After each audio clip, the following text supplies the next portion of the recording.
Welcome to 108 news Telugu బులెటిన్ల ముందుగా headlines.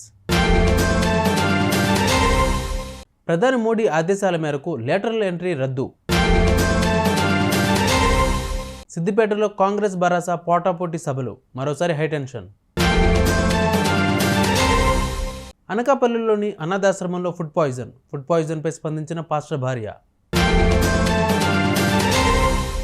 ఎవరో చేసిన తప్పులకు ప్రజలు బలవుతున్నారు. హైడ్రా కూల్చివేతలపై ఎమ్మెల్యే కాటపల్లి ఆసక్తికర వ్యాఖ్యలు.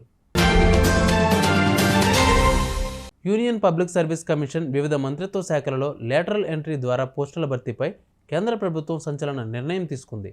ప్రధానమంత్రి నరేంద్ర మోడీ ఆదేశాల మేరకు కేంద్ర మంత్రి జితేంద్ర సింగ్ కీలక ఉత్తర్వులు జారీ చేశారు. యూపీఎస్సీ ఇచ్చిన నోటిఫికేషన్ రద్దు చేస్తూ నిర్ణయం తీసుకున్నారు. ఈ మేరకు యూపీఎస్సీ చైర్మన్కు లేఖ రాశారు. 45 మంది నిపుణుల కోసం విడుదల చేసిన లేటరల్ ప్రకటనను రద్దు చేయాలని కోరుతూ department of personnel and training incharge ఉన్న కేంద్ర మంత్రి జితేంద్ర సింగ్ మంగళవారం union public service commission chairman Preeti సుదన్కు లేఖ రాశారు. ఇందులో 45 మంది స్పెషలిస్టుల పాస్వ ప్రవేశాన్ని కోరుతూ విడుదల చేసిన ప్రకటనను రద్దు చేయాలని పిలుపునిచ్చారు.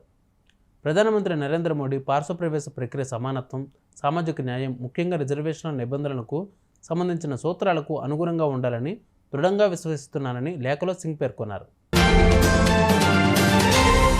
సిద్దిపేటలో మరోసారి హైటెన్షన్ నెలకొంది. కాంగ్రెస్ భరాసా పోటాపోటీ సభలతో అక్కడి వాతావరణం వేడెక్కింది. ఇరు పార్టీల సమావేశాలతో కార్యకర్తలు తరలివస్తున్నారు. కాంగ్రెస్ పార్టీ కార్యకర్తలతో సభ నిర్వహిస్తూ ఉండగా రుణమాఫీ అంశంపై సభకు భరాసా సిద్ధమవుతోంది. కాంగ్రెస్ సభకు మల్కాజ్గిరి మాజీ ఎమ్మెల్యే మైనంపల్లి హనుమంతరావు హాజరు కానున్నారు. ఇటీవల సిద్దిపేటలో ఫ్లెక్సీ వివాద ఘటన నేపథ్యంలో కాంగ్రెస్ భరాసా సభలు జరుగుతూ ఉండడంతో పోలీసులు అప్రమత్తమయ్యారు. అనకాపల్లిలోని అనాథాశ్రమంలో ఫుడ్ పాయిజన్ ఘటన రాష్ట్ర వ్యాప్తంగా తీవ్ర కలకలం రేపిన విషయం తెలిసిందే. కోటవరొట్లలో ఫుడ్ పాయిజన్ జరిగి 3 చిన్నారులు మృత్యువాత పడ్డారు. ఈ ఘటనపై పాస్టర్ కిరణ్ భార్య రమ మాట్లాడారు. శనివారం రాత్రి నక్కపల్లి, పొందుటూరు చెందిన 2 దాతలు ఆహారం ఇచ్చారు.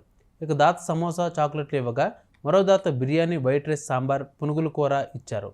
వైట్ రైస్, సాంబార్ తిన్న 4 పిల్లలు చనిపోయారు. 3 పిల్లలు చనిపోవడం వల్ల దురదృష్టకరం. దాతలు ఇచ్చిన ఆహారమే పిల్లలతో పాటు మేము తిన్నాం. ఏజెన్సీ తండాలకు చెందిన పిల్లలు విద్యను అందించడమే మా లక్ష్యం. చిన్న తరగతుల నుంచి ఇంటర్మీడియట్ వరకు చదివిన 86 మంది పిల్లలు ఉన్నారు. సంస్థ నిర్వహణలో ఎటువంటి దురుద్దేశం లేదు అని రమ స్పష్టం చేశారు. హైడ్రా కూల్చివేతలపై బీజేపీ ఎమ్మెల్యే కాటిపల్లి వెంకటరమణారెడ్డి ఆసక్తికర వ్యాఖ్యలు చేశారు.